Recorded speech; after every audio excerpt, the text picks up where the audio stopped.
sa impeachment na ongoing, the first week has been on the fourth article of impeachment. I think much of the confusion arises from the lack of standardization. So hindi ka agad nagkaroon ng parameters.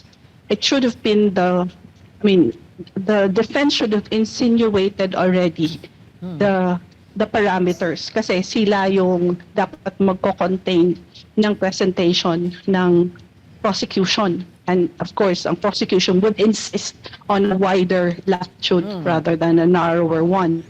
But I think it's necessary na magkaroon muna ng consensus ang mga tao kung ano ba talaga yung Article 4 and ano yung standards. Otherwise, magkakaroon talaga ng parating debate kung sino nakalamang, sino hindi nakalamang, and so on. Remind us, Doc Melissa, ano nga yung Article 4 ng Articles of Impeachment? Anong grounds po yun? Based on sa Article 4 nakalagay, the grounds is culpable violation of the Constitution, high crimes, and betrayal of public trust. High crimes? Yung Alam ko may high crimes lang doon sa England eh. Kasi may hari doon eh. So, specifically, ano pong evidence nila na sinasite sa Articles of Impeachment under these grounds? Including high crimes and betrayal of public trust. Alin po doon? Yung constituent acts niya or yung pagkocontract ng assassin, yung grave threats against the president, the first lady, and the speaker, former speaker, and then inciting to sedition. So far, I think na-cover nila yung tatlong constituent crimes na yun on the basis of secondary testimony from the NBI. So, let me just explain na pag culpable violation of Constitution, of course, dapat meron isang constitutional provision na nilalabag. And that this would be possible. So, parang kasi nagkakaroon ng disconnect between the article, the grounds, and the constituent acts. Kasi, for instance, culpable violation, hindi naman siya pwede sa grave threat, hindi naman siya pwede sa inciting. Kasi, in fact, protected speech nasa Constitution. It could fall under contracting if it is established, for instance, na merong attempt to destroy the constitutional succession. Tapos, pwede ganon. Attempt to kill BBM. Yeah. That would be a very BP difficult... Sara will succeed, di ba? Yan. So, hindi lang yung nag-contract ka na assassin. In addition to that, dapat ipuproof mo na yung purpose is to break the constitutional succession. No, that becomes a culpable violation of the Constitution. Pagdating naman sa high crimes, medyo mataas na masyado to na standard. Hindi na siya masasakop yung mga grave threat lang, hindi na siya sasakop yung mga inciting. Nung panahon pa yata yan ni, yung high crimes na yan, baka panahon pa yan ni King Henry VIII. Oo. Yung pero mga, existing siya sa... Mahirap yung sinasabi nila na, kasi minura, sabi ng agent kasi minura-mura niya ang presidente. Yun. Kaya siguro may gigil dyan. Pwede murahin ko po si BBM, hindi naman po yun high crime. Hindi naman po yung treason kung murahin ko siya, di ba? Sabihin ko, sabi ng kapatid mo, bangag ka. Hindi naman yun culpable violation of the Constitution or a high crime. Kasi in the Philippines, wala naman pong definition at example ng high crimes. Kaya po masyado na pong mataas itong kumbaga sa suntok na po sa buwan ito.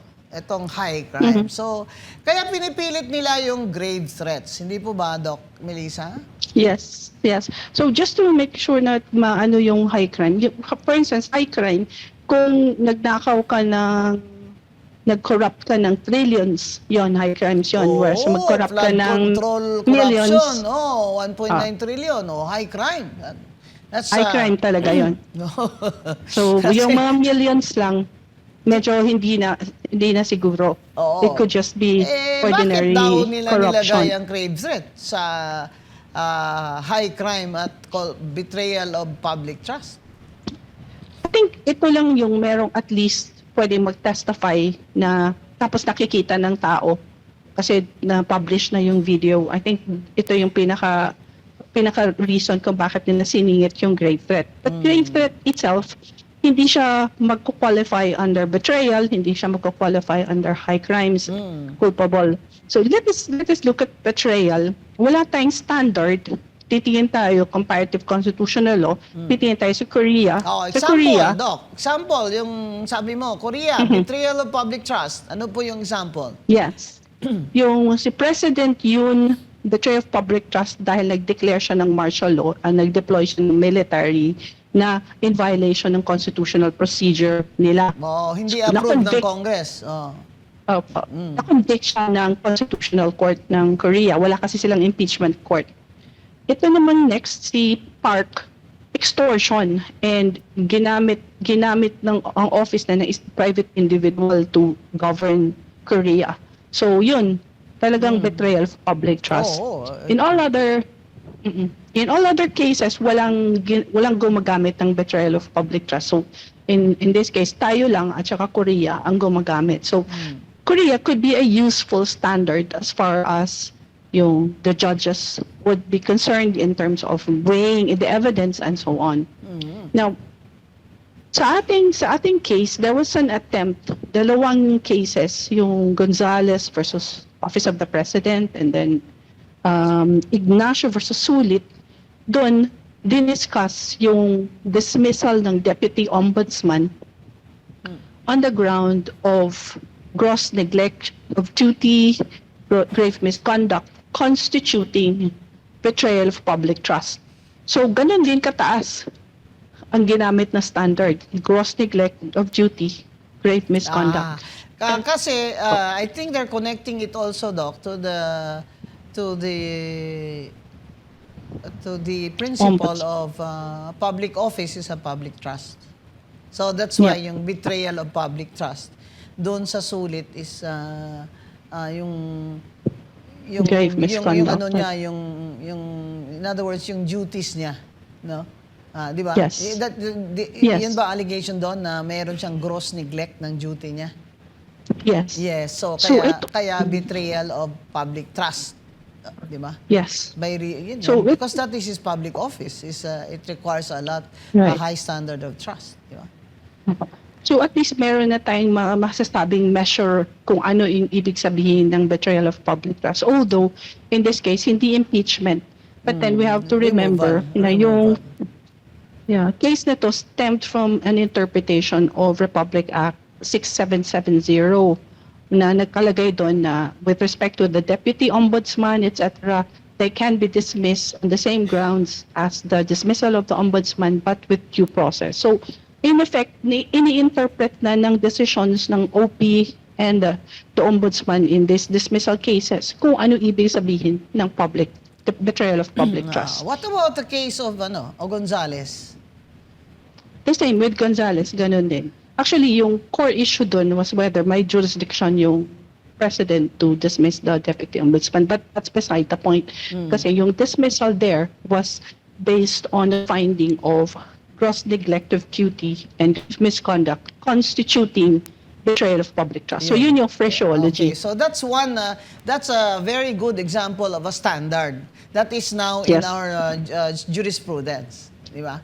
Yes, that's correct. Tama.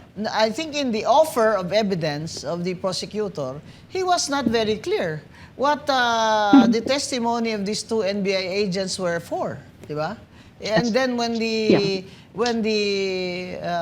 defense counsel was objecting to these testimonies, sabi niya, you cannot object at this point. You can object only in the offer of exhibits. But let's talk about the procedure another day.